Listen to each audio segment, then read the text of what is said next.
Hello and welcome to the Oracle reading for the Taurus new moon. I always pull these Oracle cards before I start every transit series, and I think I say this every time, but this genuinely blew me away. I'm almost feeling tears come up, it's so evocative of the energy of this moon. This is a Venus ruled moon. She is in her own realm. She is in the sign of Taurus. She is so powerful right now. Hello and welcome. My name's Chloe. I work with card divination, astrology, and as you just heard, and as you can see, I channel multi-dimensional energies through my body. They bring in healing, attunement, and activation codes with the messages that come through in these readings. The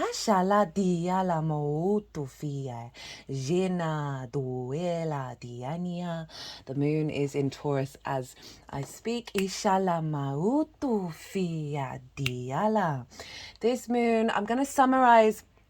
I'm gonna quickly summarize some of the astrology, and then I'm gonna go through all these cards, and it's just such a beautiful message, that's so in alignment with the astrology, and that warms my soul. So Jupiter and Uranus, the Sun and the Moon and Venus are all hanging out in the sign of Taurus. This is part of a longer cycle that we've been activating from this Aries solar eclipse. I break that all down in the All 12 Signs series. There's also a collective reading where I break down the astrology in a lot more detail and do a collective tarot. Jupiter is all about expansion, wisdom, opportunities, and abundance. Uranus is very inventive. It's here to liberate our soul's frequency, our soul path, and for us to be confident and comfortable walking that path.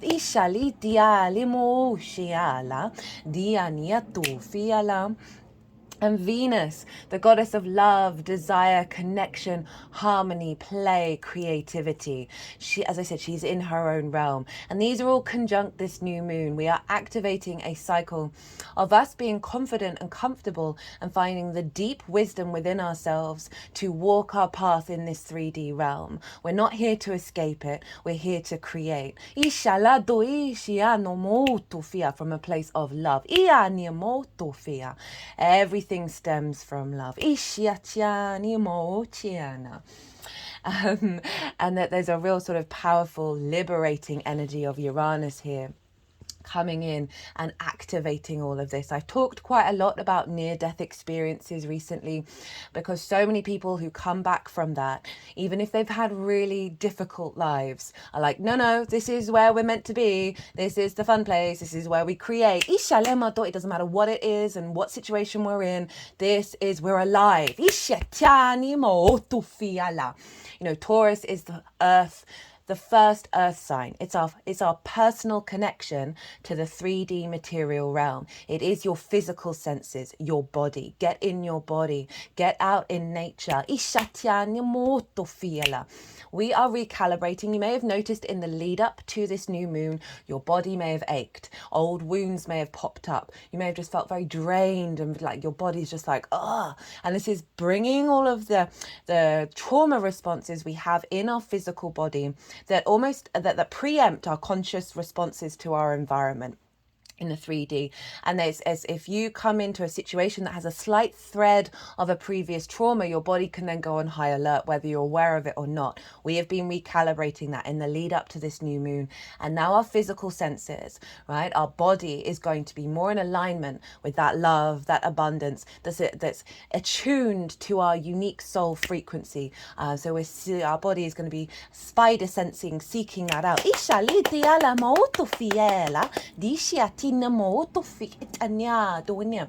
Venus is not only impacting what's going on with this moon by conjunction, but also by rulership energy. She rules Taurus, so she's influencing this moon. We have a triple Venusian energy going on here. Saturn is sextiling this moon, and a sextile is an aspect of Venus where all those Venusian themes fall in the sextile. Saturn is bringing maturity, commitment to our legacy and our integrity of bringing the magic of Pisces into the 3D realm. Elevating and bringing a maturity of honoring the cause and effect of all that's happened before. So we're no longer falling into repeating those cycles. We understand that they are still within us, but we are stepping outside of that. We understand the wisdom behind what has happened, and we are now stepping and opening that space and allowing that abundant love to come through. Venus is squaring Pluto. Pluto's gone retrograde. That square. Pluto is helping recalibrate us to our universal frequency, the truth within ourselves. Square Venus is the power to build, right? Squares aren't just about conflict. Mars is the builder, the farmer. Mars rules the square. And this is about 3D manifestation is the square, right? This is where we build. This is where we bring things into being. And we've got this beautiful square at the new moon, which is activating the power of transformation via love, right? How important that love is, of bringing that into the forefront.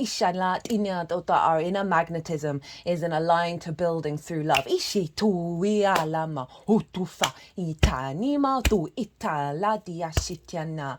energy that I channel 3 main guides at the moment, and that one is about earth manifestation. Icha is the yang energy. Itu fiala ishanamo to ufa ishalea diania diana dishinamo to fiena diana ishinama. This is the feminine yin energy. It's about attunement and healing. This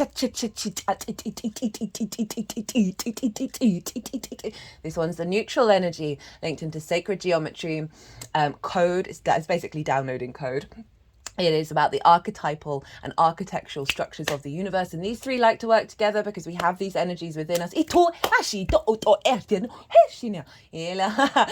To bring in this integration here on this 3D realm so we can create from our soul's frequency. So we manifest from that energy. Mercury is conjunct Chiron in the sign of Aries. Now this is linked into the transits that we've gone through. Total solar eclipse in Aries, Jupiter Uranus conjunction in Taurus, Scorpio full moon. Chiron's been heavily involved in all of that, moving from the wound to the wisdom, elevating our master teacher, for receiving divine inspiration, seeing the wound in things and seeing the wisdom in them, and being able to collect that information so we can make informed decisions about how we manifest and what we're drawn to. So that's the astrology in a nutshell. There's some other cool stuff going on. I explain all of that in the collective reading. So let's get on with these oracle cards. Like, just the words, the single words that they have on these cards, all of it connects. We've got these 4 main cards in the middle. One is ecstasy, the other is eros. We've got the earth's heart and the dove of peace. You couldn't get more Venus in her homeland of Taurus if you tried. Big, beautiful energy showing up here. So let's begin. We have the Age of Light. You've been training for this for lifetimes. This is the Work Your Like Oracle deck by Rebecca Campbell. All the decks in the description box, as is all the details of the moon and the dates leading up to it and the dates afterwards. So that Jupiter-Uranus conjunction was one of the biggest portals of the decade. And so that's activating a longer term 13 to 14 year cycle. But it's happening in Taurus season. And so we're going to have a lot of activations of the personal planets. But first the Sun, then Venus, then Mercury are going to come into conjunction with both of those planets in the sign of Taurus. Mars won't, because Jupiter's going to move into Gemini. We've also got this new moon, all very in alignment. So we're going to seek more and more clues, more and more manifestation and activation and instinctive desires and connections to this cycle. Mystics and sages throughout the ages have predicted this period in history, and you decided to incarnate in the middle of it. There is no mistake that you are supposed to be here at this time. of great change. If you ever feel unprepared or daunted by the path that is calling you, know this: you've been training for this for lifetimes, right? Remember, Uranus is helping both clear the path and elevate that soul journey that we're on. You're way more than the days that have breathed through you in this life. You're also all of the lifetimes that came before. All of these experiences have polished your soul into the most magnificent expression that is your authentic self, right?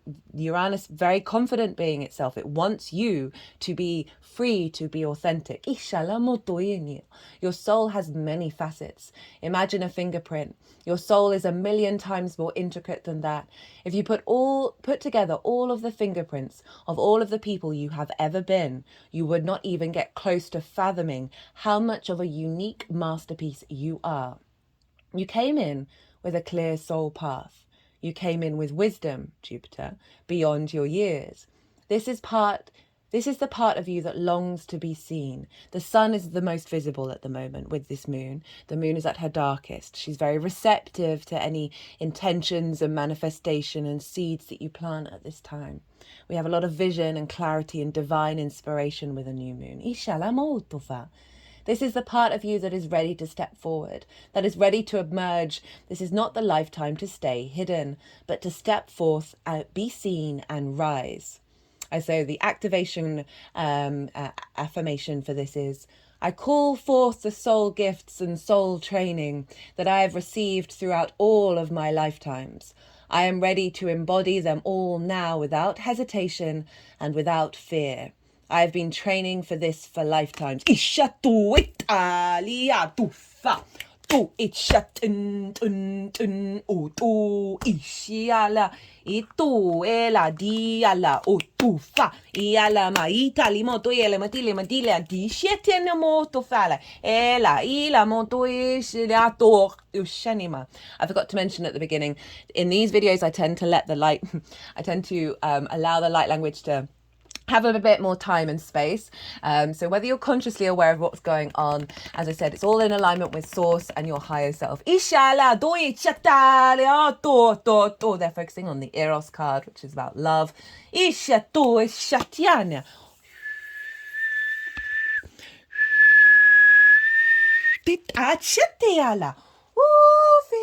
Right, that was right from the root up through the crown chakra. I'm just going to touch very briefly actually on things you can do around this new moon. One, I always think it's great to change your bed linen around a new moon, get that new energy. We're dealing with Venus here. And so Venus really, the apple is very much linked into her. When you cut it in half, it forms the 5-pointed star, which is the retrograde motion. She makes her synodic cycle around the sun. She likes honey, mint, doing something creative, writing a love letter to the earth, to her, to yourself. Spend time getting into your body. Practice seeing what your body is trying to tell you, doing some stretches, barefoot on the ground. Eat your favorite meal. Put all your intentions, your manifestation into it. For those of you who don't quite know what manifestations and intentions to set, I always recommend, firstly, tap into your emotional body. How would it feel if all of your dreams came true at the highest possible frequency? Tap into that feeling, that emotional feeling that you'd feel. Because this is Taurus and it's our physical senses, then also tap into what your body feels like. Really make that big. Make that big. And that's a great way of tapping into into the alignment of the energy. Right, okay, so we have Memories of Atlantis. Now, this has never come out in any of my readings, so it's always fascinating to clock that when a card comes out. And this is from the Gateway of Light Activation Oracle by Carl Gray. Love his work. It says Memories of Atlantis, spiritual spiritual acceleration, progress, technology. So Uranus it's like a quantum leap energy with Uranus. It's often linked into technology, but this sort of sense of going beyond that which we know already, right? An advancement. And when I feel that there's two references in these cards to technology, it is the technology of our body. I've talked about this in the Pluto and Aquarius transit series. The whole AI thing, I have no fear around that, but I'm aware that all of the things we're trying to do in technology, in terms of like the neural net and being able to access all these different things, we're capable of doing that, and we're heading on that trajectory with our physical body. Our body is a powerful generator of technology that we are just so haven't accessed all of those possibilities yet, and so we're already doing that. We don't necessarily need the technology to get to that space. And this is all happening in the earth sign of the physical body. So I feel that we are activating some galactic technology within our bodies that's in alignment with earth, right, and not out of balance of it.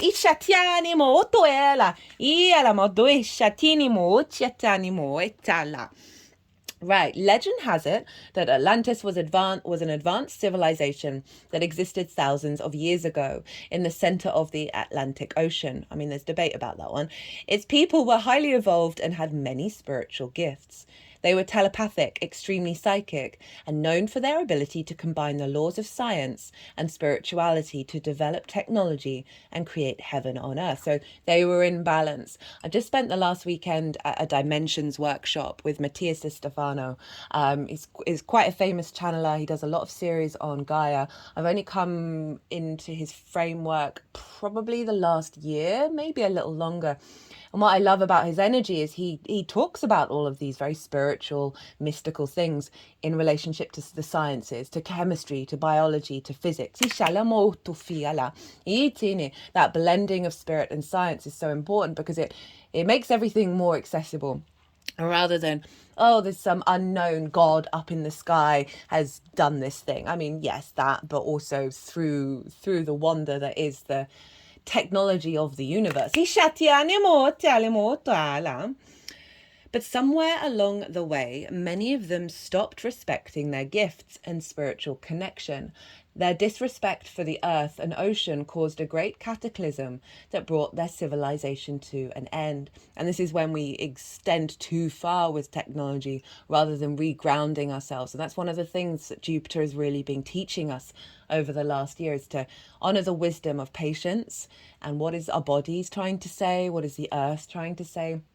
The Atlanteans, who had continued to live with spiritual integrity, had an awareness of what was to come and were able to achieve full ascension and move beyond their physical realm to that of light. They are now in congregation of evolved souls who, like angels and masters, work with those upon the planet who are following the ascension path in alignment with devotion and love. So again, that's tapping back in to the Venusian energy. You are being transported through a gateway to connect with ancient Atlantis. Know that by drawing this card today, you are receiving blessings from the Atlantean Council of Light, who are dedicated to the evolution of the soul. You are becoming aware of your gifts, and this is an exciting time, but also a time when energies of your ego can become loud and obnoxious. Know that this gateway is appearing to remind you to stay aligned with the highest good and rooted in the energies of devotion. Then there can be a great coming together of the human and spiritual, and you can live in a more evolved way. That's the maturity of Saturn coming through. Saturn is in Pisces, the ocean. Atlantis fell into the ocean.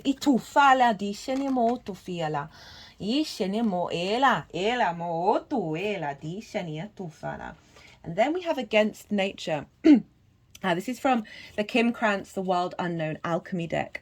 Love the Kim Krans work. Willfulness, to force or control. On some level, we all know when we are going against nature. We recognize it in feelings of impatience and agitation that arise when trying to force certain outcomes. The Contra Naturarum card arises arrives to remind the alchemist they cannot control the uncontrollable.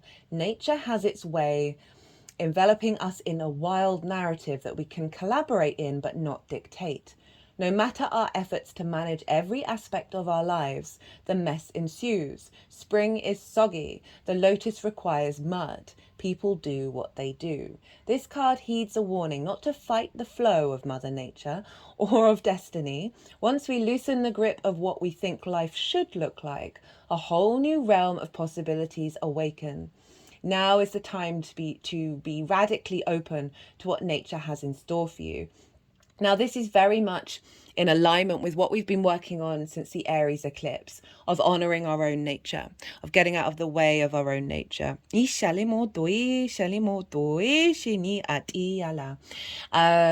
out of the way of our own nature, understanding the nature of all, and being more in a state of peace than conflict.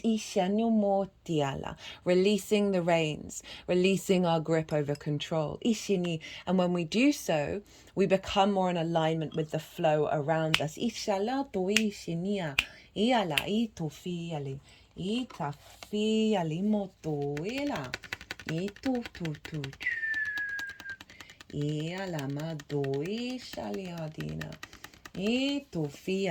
then we have the storm, a very Uranian energy. Where did I put that book?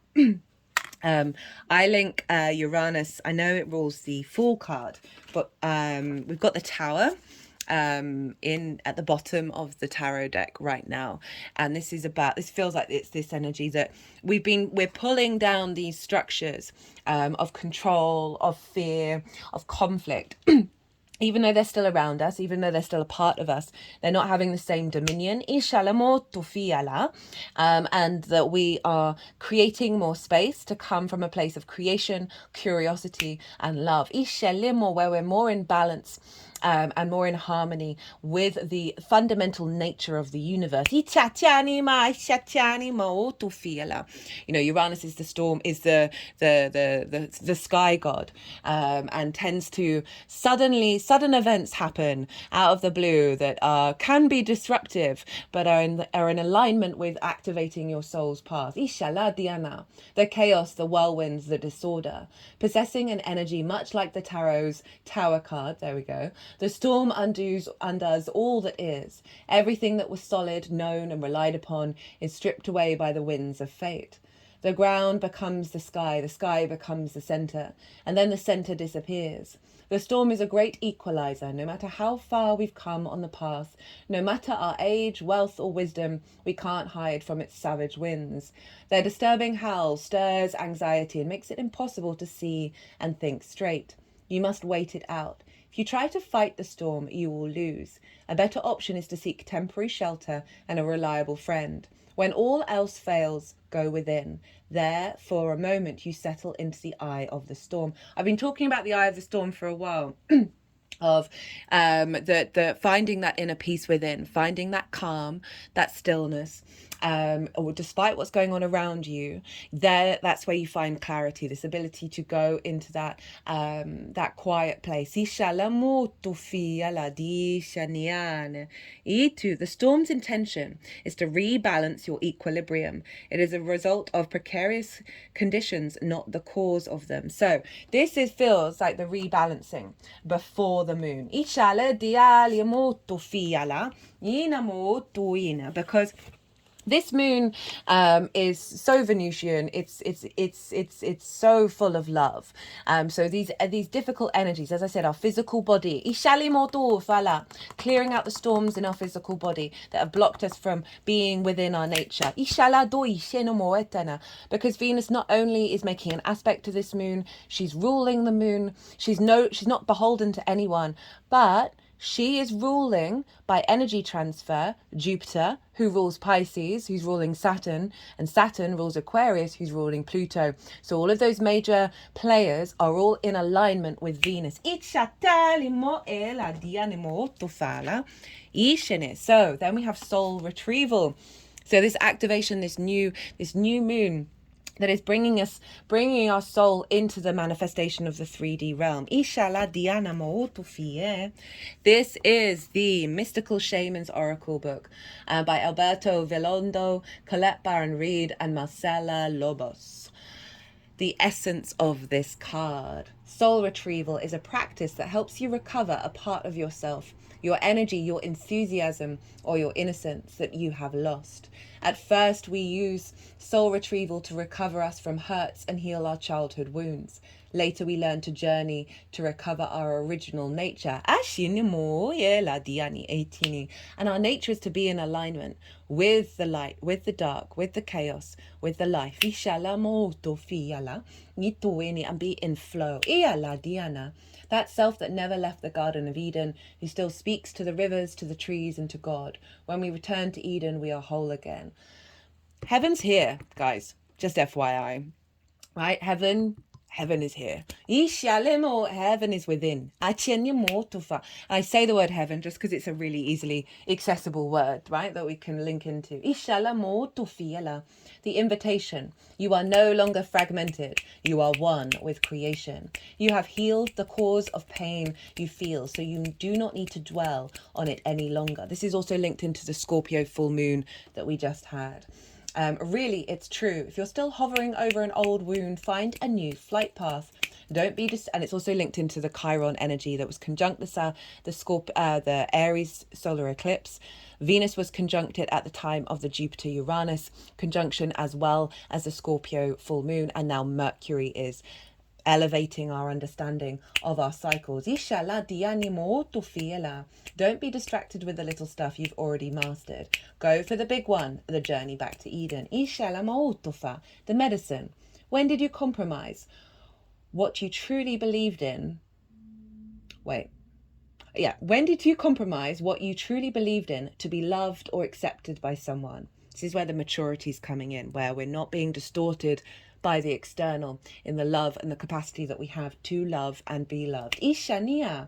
Think back over your life and find the time or times when this happened. Vow never to compromise your integrity. Hello, Saturn. Again, what have you agreed to in the name of love that you know is deeply wrong? Make it right this instant. Utufia, tisha, tiala, tiala, tiala, tiala, utuila ma uchutu atinia dishanamo tuyada. Enjoying using this Eros card. Okay, so now we have, this is the main activation coming in with this very, very, very Venusian moon. We have the ecstasy card, and looks like an image of a Sufi, in the Sufi tradition, there's a lot of spinning involved. When we spin, we're in rotation, we're in alignment with the atoms, we're in alignment with the whole universe. That constant state of moving from a single point. The paradox of that change is the most constant thing. So this is from Rumi's Gift Oracle by Honarvar. And Rumi was a Sufi mystic. And the Sufi mystics connected to the divine, to source, to God through love. The beloved. And this is a poem that is linked into every one of these cards. Even if from the sky poison befalls all, I'm still sweetness, wrapped in sweetness. Wrapped in sweetness. Ishalia diala. Ishilamado Ilamado Ishalia. Just reading some of the words as that channeling's come through that Ari's written. She says, when we lose ourselves, we lose the need. When we lose ourselves, we lose the need to manipulate the outcome. This is about getting out of the way of our own nature and seeing it unfold rather than trying to control it, rather than with the expectations, the assumptions, the judgment. This loss brings such drunken freedom and courage that even in our vulnerability, we become invincible. In that state, every cell of our being wells in sama, which is the word for ecstasy, and no harsh circumstance can ever touch us. When the sweetness of our essence amplifies until it becomes an infinite ocean, well, hello Pisces, any bitterness will become another playful ripple to be welcome. So this is sort of that, no matter what's going on, we are embodying this state of ecstasy, right? The good, the bad, and the ugly. We've been cultivating this practice within ourselves where our inherent essence is not being distorted by the external in a way that diminishes that essence and its soul journey. Ishala moto fiena, iala di shiala, otuela. Now, this is the Dove of Peace, and this is from the Lemurian Star Child Oracle. I Shalimo by Leanne Carpenter and Mikkel Kroon. Itiala. And the key phrases are: stay in the heart, all is well, be at peace, confidence, release judgments, heal whatever is arising, all is well, and all manner of things will be well.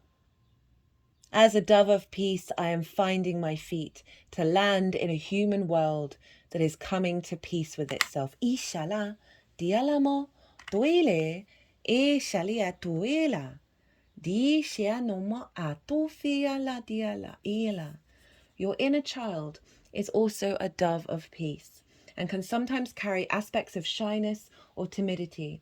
A message of self-love and acceptance is especially important for you today. If you've also drawn the inner child attunement, we didn't, but just in general, cool. Give yourself this love so that all aspects that are hurt can come home to a peaceful space. Ishiana do falina. All those pieces of your soul that have gone out into the universe. We are now bringing them back into our embodiment in this current incarnation. Be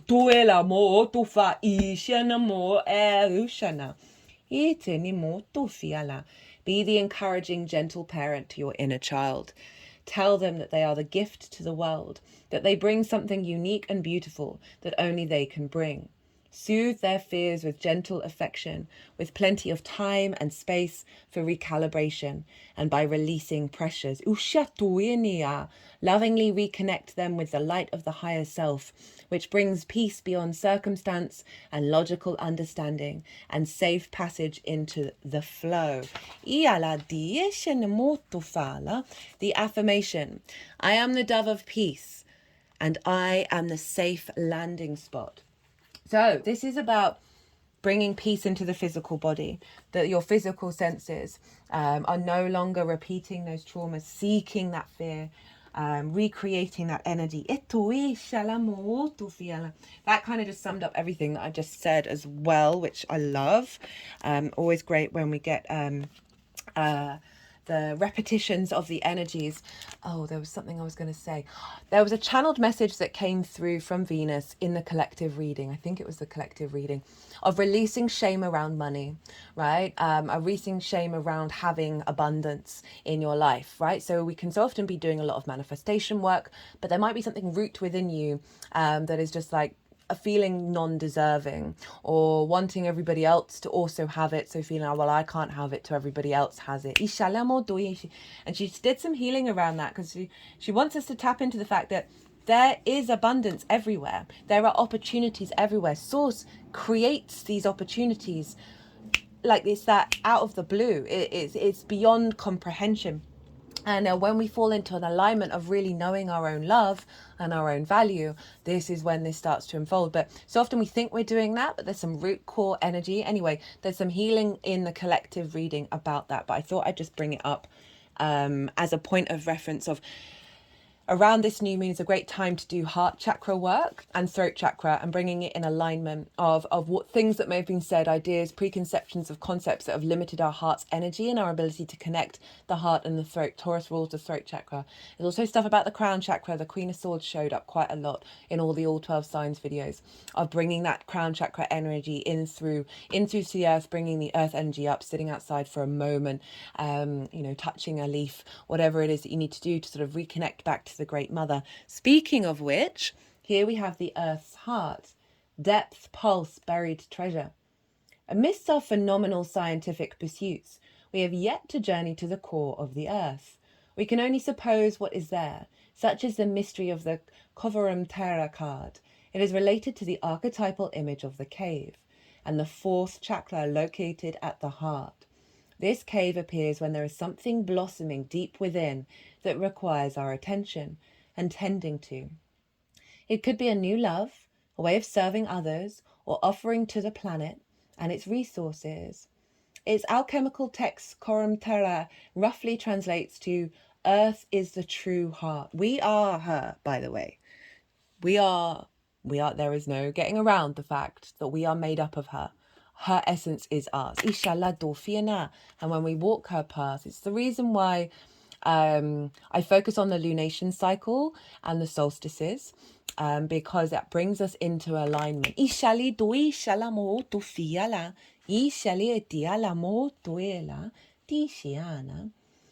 The journey of discovery will take you through many layers, slowly revealing her gifts. Remember, we've had our many lifetime gifts are being activated as well. That is definitely Uranus and Jupiter. This is proof of Earth's longing to provide, to teach. You've already felt the pulse of the Earth's heart. Now it's time to listen, to be a student of her wisdom. This card can be read as a direct call to reconnect with the earth itself, sit or walk in nature, perhaps visiting your favorite spot. If you can't get there, sit and visualize. So we're reconnecting to the heart of the earth, and she is having something. This is a new moon, remember, it's going to unfold over the next 6 months. There's this bubbling up of the heart of the earth coming out through our essence, through our individual experience, through our body, that I feel is recalibrating the warning that came up in that Atlantis card of the imbalance between technology and nature. It is not about shaming either side of it, but bringing that into balance.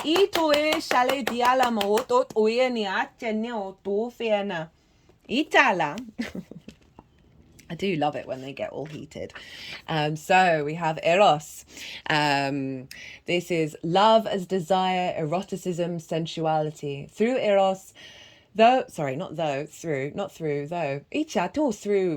Eros, and Italia, doishin, the embodiment of it.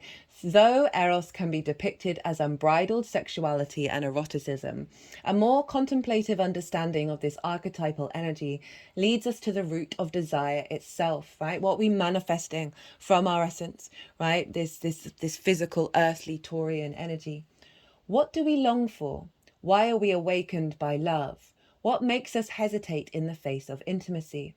Eros reconnects us with the primal longing to merge with another human being, nature, music, art, plants, food, or anything that we perceive we are separate from. Eros allows us to momentarily unite. Our heart embraces otherness, and in doing so, we further understand our own. Our life force awakens. This card reveals an inevitable initiation into love's labyrinth. Well, hello, Venus.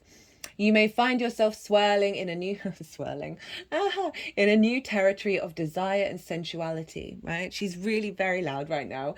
Explore the labyrinth with a curious and honest heart, right? That integrity, that openness, and the fact that whatever's going on, find a way to be curious about it and the energy will shift immediately. I'm going to be talking about that in the Gemini new moon. Italia, which is the next new moon.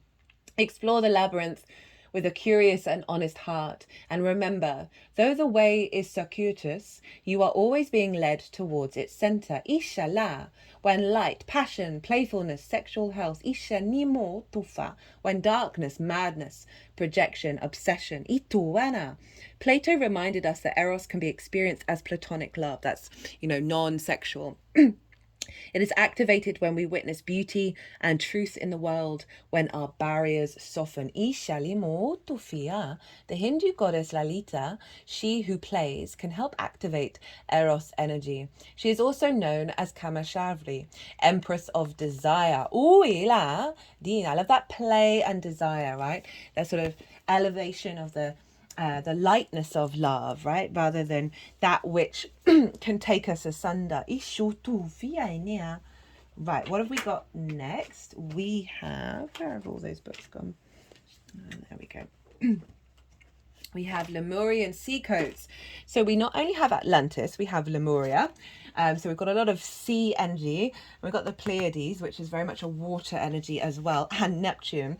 So that Saturn sextile is really very powerful right now, and activating a longer term legacy of commitment to that magic in the manifestation through love. Ishala duini.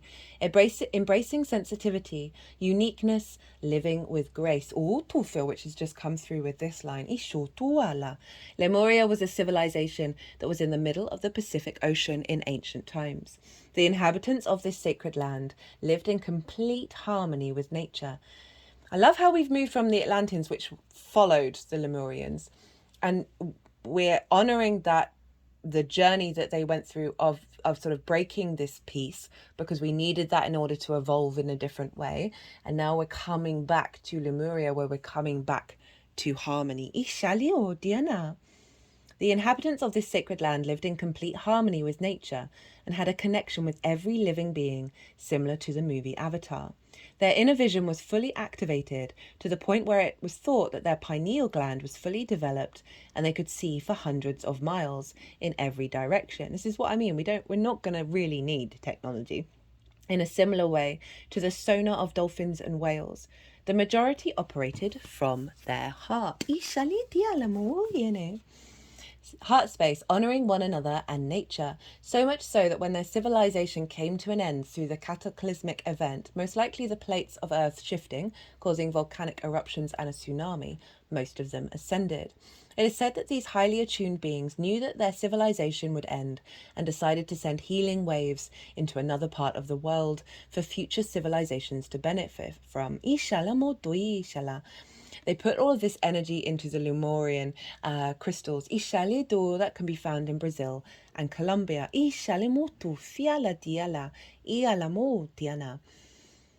are a highly sensitive being. You might feel that this is a curse, but this card is here to let you know that it is a gift. It indicates that you have spent lifetimes upon lifetimes living with a giant shield up to stop the world seeing the real you.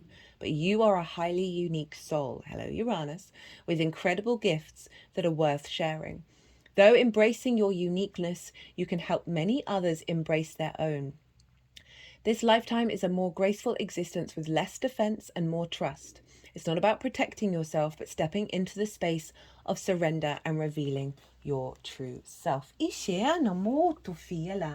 Again, all of it just looping over and over and over in the same message of we are stepping into the embodiment of our gifts, of our talents, in order to manifest from our unique soul heart space. Ishali Tuini, the Pleiades, double mission, channeling and uplifting humanity.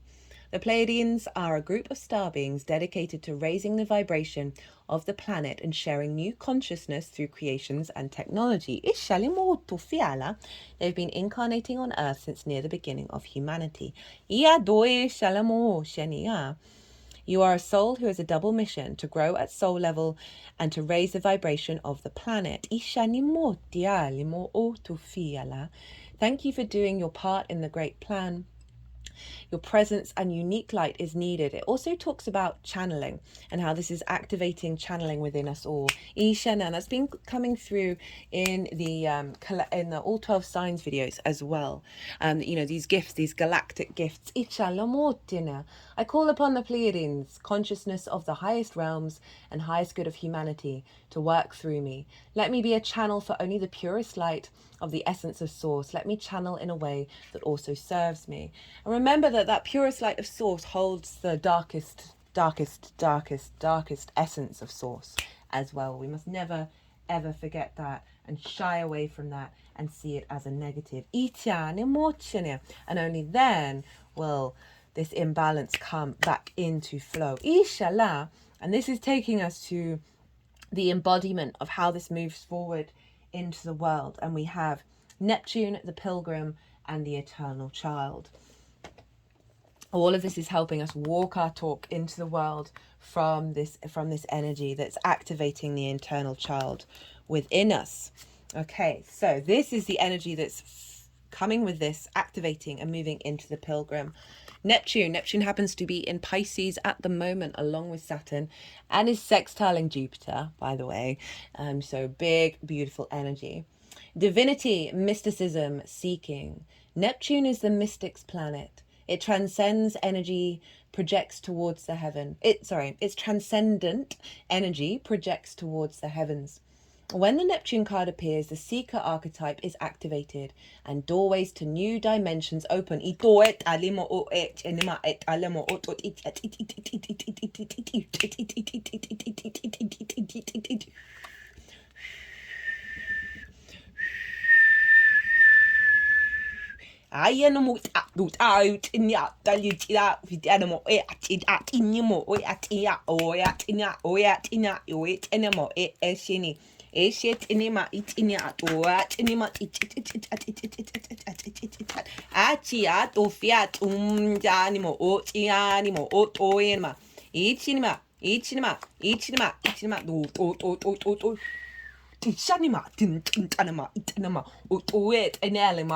Welcome, Happy Buddha. If you don't know about the Happy Buddha energy, go Google it. It's about the good, the bad, and the ugly. Finding the joy. In the ridiculousness of existence.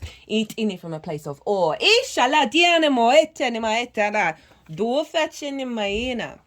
Oh, so it feels like some portals got activated there. A voice whispers from beyond the earthly plane, perhaps calling you to a pilgrimage. Different decks, by the way. Or new spiritual practice. Or you may experience a meditative bliss beyond your wildest dreams. Divinity has arrived, whether you call it nirvana, samsari, enlightenment, or just good old serenity. Amidst your spiritual awakening, remember that ultimately the work is not about you. The work is about what is bigger than you. Stay grounded in that reality.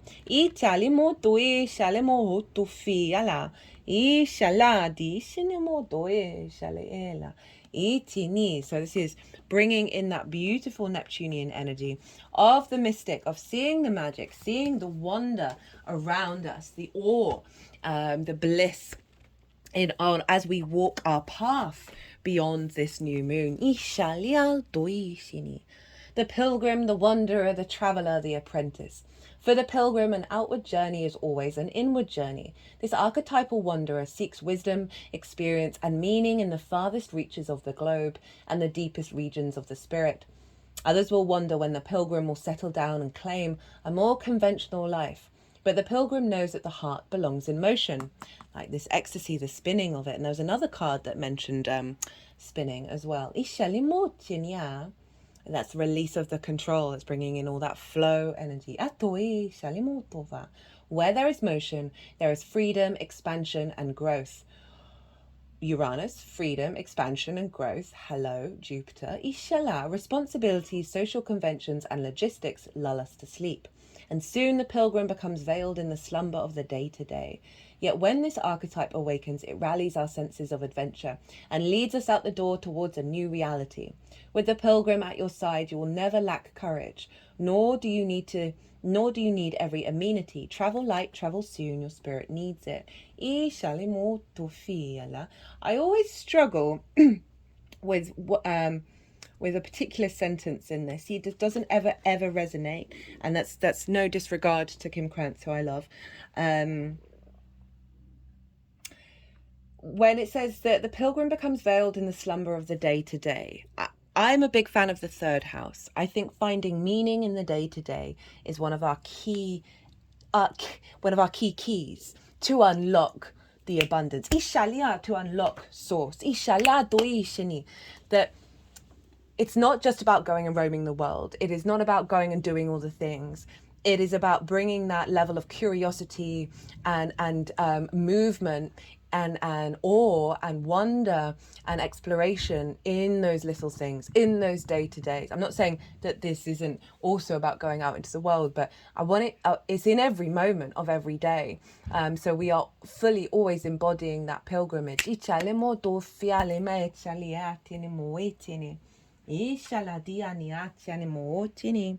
And finding that love in that stillness. The eternal child. The inner child, the child of joy. The eternal child is connected to the timeless, ageless, and infinite aspects of life. This is what we're embodying, right? This is the activation of where we're headed. It is radiant and fearless and seeks joy above all else and at any cost. It struggles being bound to an aging body with physical limitations in a world that demands attention to detail and logistics. The eternal child wants to nix all rules and responsibilities and go beyond what others say is possible. It wants to return with plenty of friends to the land of the free, where divine wine and creativity pour from the earth and sky. We all want a sip from the well of eternal youth, and this makes the eternal child naturally popular, perhaps even famous. The eternal child glimmers. It reminds us of what is possible and what is magical about this precious life. When light, joyful, playful, accepts all, and magic. Right? So we can embody this while still being responsible. We can still embody this while still in every walk of life, in every stage of life. This is within us. It is not in the youth orientated energy. It is the essence of that. The child of joy. And the last line reminds us of what is possible, what is magical about this precious life. That is Saturn square sextiling this energy of bringing that magic into reality, right? And us manifesting it in the world. It's also reminding me of the Happy Buddha, which wanted to get involved here.